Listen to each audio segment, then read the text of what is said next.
Hey guys, welcome to my channel. Welcome back to my channel. If you don't know me, my name is Janelle or Jellybean Adventure, and for this video I wanted to do like a story time of when I went to Cambodia, which I just came back today. So I went on the 12th and it's Valentine's Day. I'm spending it alone, whatever. So pretty much I decided before I came to Thailand I wanted to go to Cambodia and Laos, but Laos is kind of really far. But next time if I come to this area, I'm flying into Vientiane, Laos, and just go from there. But anyway, to get into Cambodia, obviously you can do a visa on arrival, which I didn't really know of, because online it's like you can just do an e-visa and pass through the line, or you can do one on arrival, which either way is like 36 bucks. So I decided to do an e-visa. My mom paid for it because for some reason my bank is fucking stupid and wouldn't let me buy it online because it needed to verify who I am, and also I can't because I don't have international texting, but I can use PayPal, which doesn't make any fucking sense. But if you notice, I got my nails done on the boardwalk in Bangkok by the Grand Palace. But anyway, so I went. I mean, it's to leave from Thailand to Bangkok. Oh my God, to leave from Bangkok to Siem Reap, Cambodia. It honestly, you can go. You can either take the bus for like 20.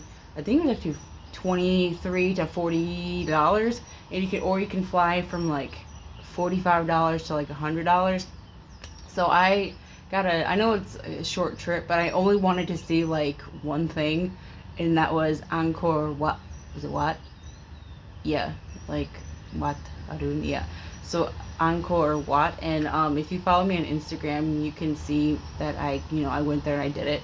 But when I got there, my God, I was not expecting what I saw. So I know Thailand and Cambodia, Southeast Asia is not all of Southeast Asia is poor, but like I knew it was poor, but I wasn't expecting Cambodia to be as underdeveloped as I saw when I got there.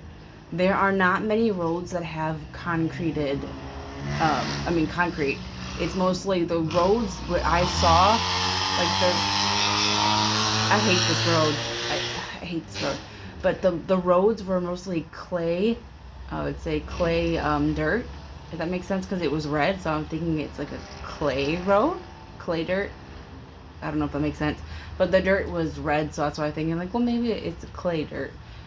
But the roads are very underdeveloped, and the infrastructure is no freaking joke.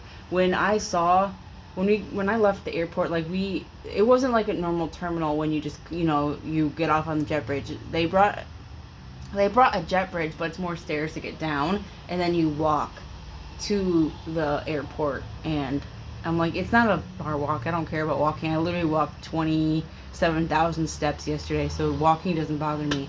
But when we got in there, immediately they're like, oh, if you have a visa, go to this line. If you need one, go to these back counters. So I'm like, okay, I have an e-visa, and like, you need to go this way. I'm like, okay. So I start walking to go through I was gonna cut through like this little area the guy was cleaning. He's like, no, you have to go around it.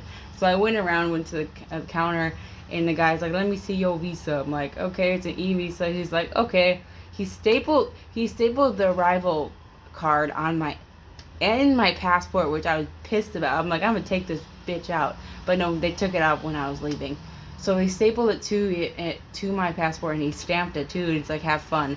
And the Airbnb that I stayed at, they send someone to pick you up. And oh yeah, in Cambodia, we're in Siem Reap. There's no transportation. The only transportation you have are tuk-tuks. And if you don't take a tuk-tuk, you're either, or you rent a motorcycle, or a scooter, or a bike, or a tuk-tuk, and that's it. There's no bus, there's no train, there's no nothing. That's how like lack of infrastructure and corrupt Cambodia is. And the Cambodian government, of course, is like, oh no, we're not corrupt. Yes, they fucking are. It's bad. The people, I thought, I mean, I can be wrong, but people in Thailand, like, there are poor families, obviously, but what I saw in Cambodia compared to Thailand is severely different. I'm like, the people here, it's going to sound bad, but they're lucky. The people in Cambodia, you're lucky if you can even get metal sheets for your fucking house. I literally saw someone who had it was a shack. A lot of them were shacks, obviously, but they weren't sheets of metal. They were anything they could grab. Like I've seen bamboo walls. I saw plywood. If you can find that, like if you have the money, because our money is worth so much more than theirs. It's mind blowing. Literally, I think 2,000 real. I think that's what it is. 50 cents. Not, or is that thousand? One of the two. It's like it's fucking crazy how corrupt their government is. And like Airbnb by Tuk Tuk was free, of course. That's why I chose the Airbnb.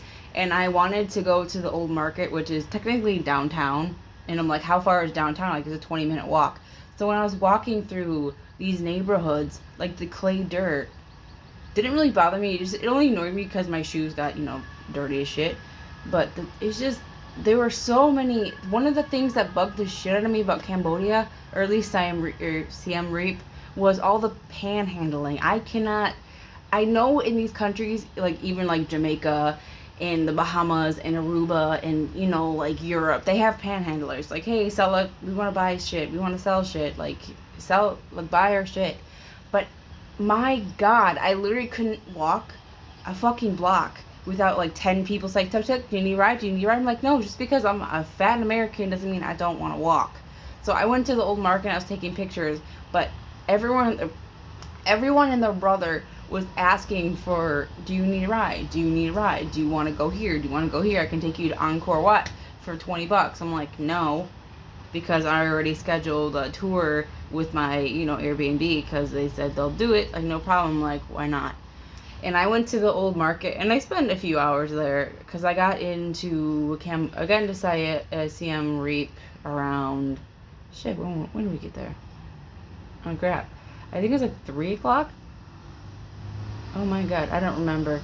But we got there and then I got to the hotel around probably before 4. So I'm just like, okay, well, I'll just relax. And at this Airbnb, they literally wait on you hand and foot. And I'm like, I don't mind. But it made me a little bit uncomfortable because they're like, what you need? What do you need? What do you need? I'm like, you turn around like, what do you need? Like, hello, thank you. And I'm like, thank you. But like, you can literally stand there, what you need? I don't need anything, thank you. But like, it's crazy. The lack of infrastructure, man. It's fucking mind blowing. Either you have a scooter, if you have money, you have a car. If not, you're living in a shack or panhandling. Like, it was crazy. I can't believe how poor like, the Cambodia was. Like, literally, if you want to think of it, if you've never been there, I know it sounds so bad, but think of Vietnam. Like, good morning, Vietnam. Like, think of how the houses were in Vietnam. That is what Cambodia, Siem Reap, the neighborhoods were.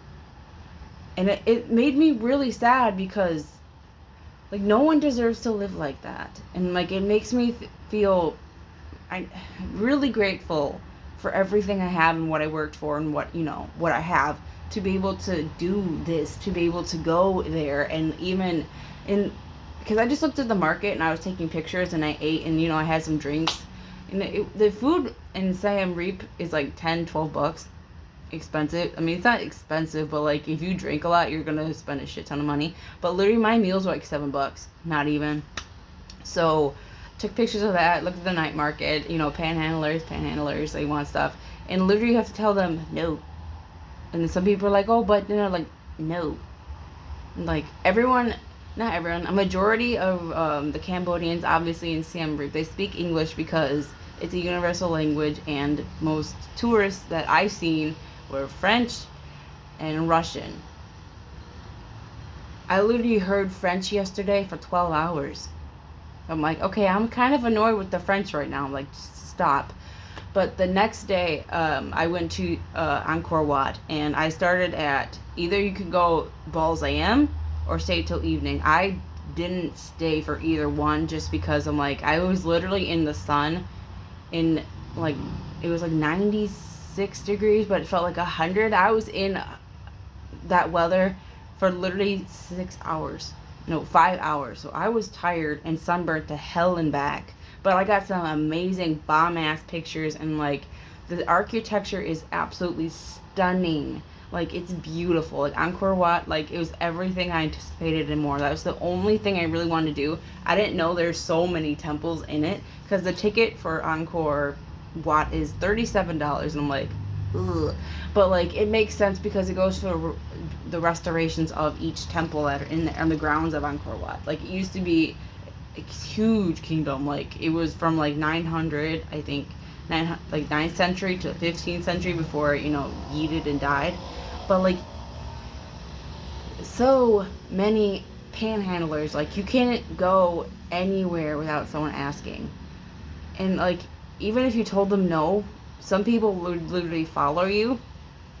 And the one time, like, I gave in. I'm like, I saw this place that had shirts for $1, and I'm like, okay, because obviously, back up, but you can see Cambodia. Literally, I got so many shirts for, like, my family. They were $1 each, and I got, like, too many crop tops. But, like, I wasn't gonna pass that up. I'm like, it's light fabric, and it actually feels really comfortable because I slept in one yesterday. But they're so comfortable, it's worth it.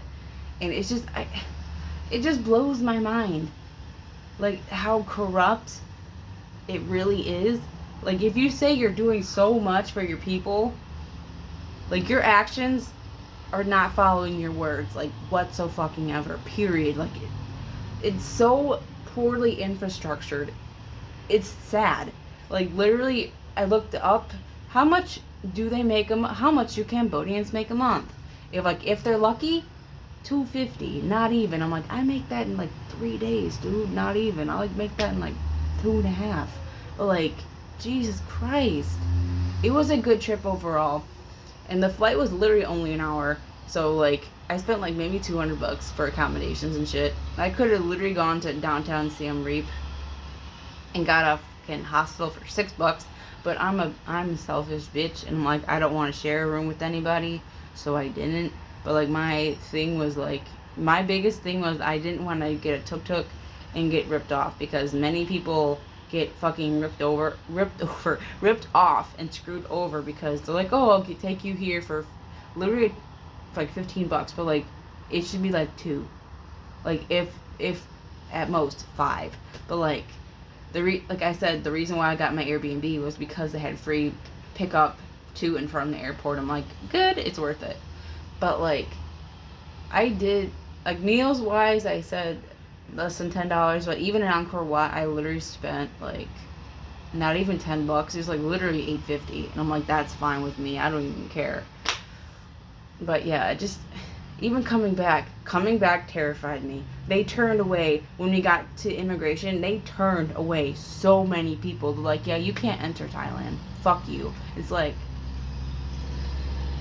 I was behind people. They literally accepted, like, the first 2 people, and then the next 2 people, they're like, no, fuck you, go. And it was like my turn, and I'm like, here are my documents. And she's like, okay, what were you doing? And I'm like, I went to Cambodia for 2 days, but a day and a half technically, and now I'm back, and I want to go to my Airbnb for I can get my shit and leave in like 5 days.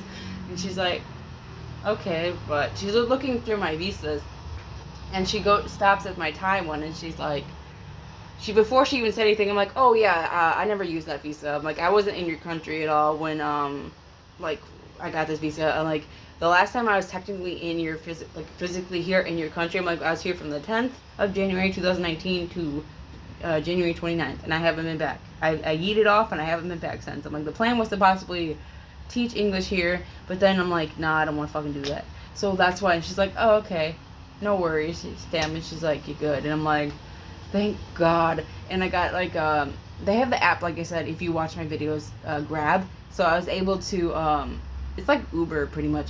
I called a car, and they came, and it was all good, handy dory. It's like, I didn't want to take a hour and like 20-minute ride to the end of the line just to take a fucking taxi anyway. I'm like, I might as well spend $13 to do it.